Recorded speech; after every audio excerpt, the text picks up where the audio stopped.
Mesdames et Messieurs les ministres, secrétaires d'État et autres membres du gouvernement du moins, Mesdames et Messieurs les directeurs généraux, les directeurs, Messieurs les représentants des entreprises partenaires, chers étudiants, chers jeunes et tous ceux qui ont participé à ce concours au titre de lauréat d'école de formation ou en tant qu'étudiant, c'est avec beaucoup de plaisir que je me retrouve une seconde fois, enfin une deuxième fois en face de vous pour primer les lauréats de cet important concours. Et je félicite tous ceux qui ont participé, sans exception, y compris ceux dont les dossiers n'ont pas été présélectionnés.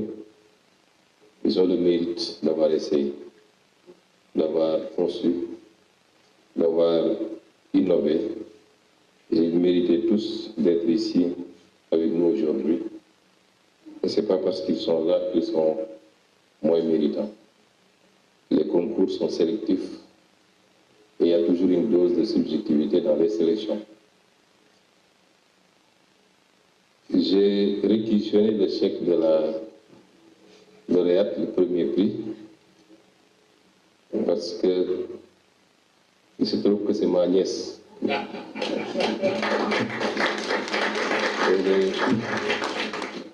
est la fille à ma petite sœur, et je vais lui garder ce chèque pour être sûr qu'il a été bien utilisé. Je veux vous rassurer qu'il n'a pas...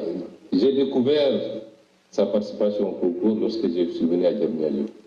Elle m'a toujours caché être en train de faire des travaux dans ce sens.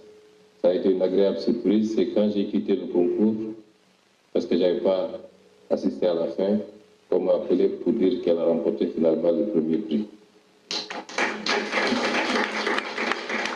Je voudrais la féliciter et surtout féliciter tous les lauréats, les 4 premiers prix, les 21 qui ont concouru, et vous dire que vous devez être fiers de vous. La plupart d'entre nous ici présents avons été, sinon moins brillants, en tout cas moins entreprenants à votre âge. La plupart d'entre nous ici. Je ne dirais pas tout le monde parce qu'il y avait des génies. Je crois que le ministre Mabouba Diagne maîtrisait déjà la formule d'Einstein. Mais en tout cas, ce n'était pas mon cas, moi, j'en suis sûr. Et c'est cette jeunesse que nous voulons, comme je l'ai dit l'autre jour à Diamniadio. Vous savez pourquoi le président Kennedy demeure toujours à la tête des sondages des présidents préférés des Américains. C'est parce que le président Kennedy, dans un contexte extrêmement difficile de guerre froide, où la rivalité avec la puissance russe ou soviétique était extrêmement délicate, a su faire croire aux Américains en eux-mêmes, en leur promettant d'aller sur la Lune. Beaucoup pensaient que c'était un éléphant blanc, et pourtant, indépendamment des théories complotistes, l'histoire retient qu'il a pu réaliser ce rêve de grandeur pour les Américains. C'est ce que nous voulons avec la jeunesse sénégalaise. Quand on vous parle, on ne vous parle pas en tant que politicien tel que vous les connaissez. Nous ne vous vendons pas des rêves, nous ne nous vendons pas des idées auxquelles nous ne croyons pas nous-mêmes, simplement pour avoir votre carte d'électeur. Et c'est pourquoi nous vous indiquons le chemin, parce que c'est le difficile qui est le chemin en réalité. Et c'est pourquoi quelquefois nous croisons le faire même avec vous, parce qu'on ne change pas un pays dans la facilité. Et tout ce que nous avons entrepris ou engagé ou promis au Sénégal, dans le sens de redresser ce pays, de le remettre sur les rails, d'en faire un pays adossé sur des valeurs, certes, mais un pays bien gouverné. Un pays qui sait susciter l'espoir au sein de ses populations, et particulièrement jeunes. Un pays qui se réapproprie de son destin, de ses ressources naturelles. Un pays qui en termine avec la malgouvernance, le clientélisme, la corruption, les surfacturations. Tout ce que nous avions promis en étant opposants, nous vous assurons que c'est ce que nous sommes en train de faire dans un contexte tout aussi difficile, parce que nous avons hérité d'un pays qui a été très très mal géré pendant très très longtemps, mais surtout sur les 12 dernières années. Et c'est à cela que nous invitons la jeunesse du pays.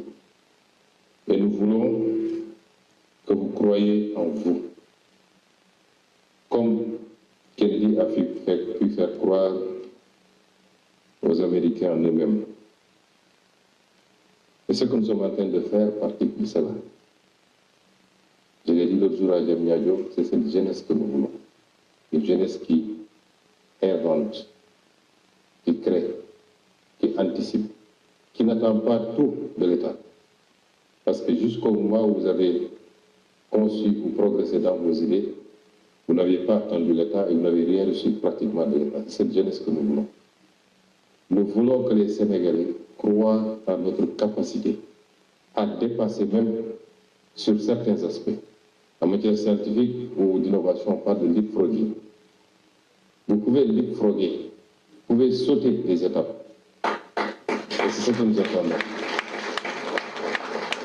Sauter des étapes, c'est ce que la Chine a fait lorsqu'elle a pu anticiper sur la technologie de la 5G devant toutes les puissances qui, jusqu'à présent, avaient le lead sur ces questions. Et jusqu'à présent, elle garde la main. Et donc, tous les conflits commerciaux que vous entendez autour de certaines entreprises chinoises, c'est parce que, pour la première fois, les Occidentaux ont été dépassés. Ce qu'elle est en train de faire aujourd'hui sur les véhicules électriques et sur certaines technologies.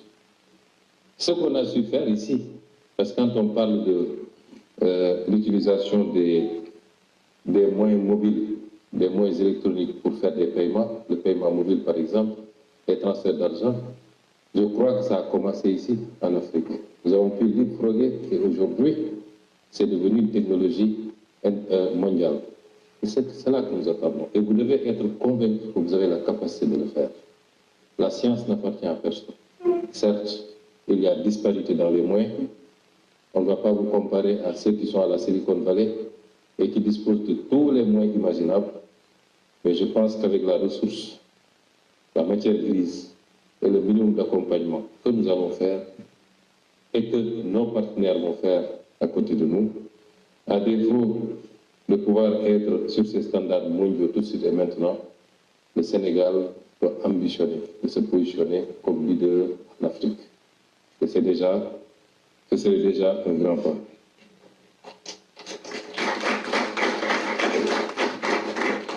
Nous allons vous accompagner. Le numérique, c'est le présent du monde, mais c'est surtout son avenir. Même les guerres que nous ne souhaitons pas, parce que c'est la destruction de biens, c'est des vies humaines qui sont perdues. Même la guerre est devenue une guerre numérique. C'est l'intelligence artificielle.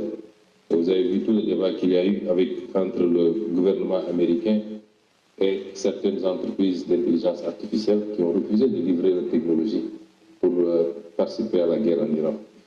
Aujourd'hui, on parle de plus en plus d'une guerre qui serait menée peut-être par l'intelligence artificielle, par des robots, pour limiter les pertes en vies humaines. Ce n'est pas le meilleur exemple que je donne là. Je voudrais donner plus des exemples constructifs qui contribuent à bâtir l'économie, à créer de la richesse, de la valeur, à améliorer la qualité des soins, ainsi de suite. Mais je voulais simplement vous donner quelques indications sur ce que représente aujourd'hui le numérique.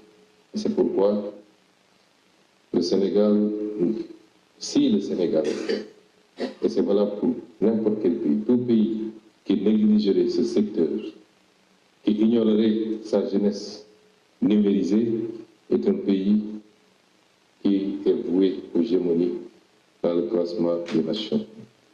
Et c'est pourquoi le gouvernement du Sénégal, à travers cette initiative portée par le ministère de la fonction publique, que je félicite une fois de plus, a compris accompagné par le ministère des télécommunications et du numérique, a accordé et continuera à accorder énormément d'importance à ce concours qui sera amélioré d'année en année pour être sûr d'en faire un levier de motivation pour la jeunesse que vous constituez.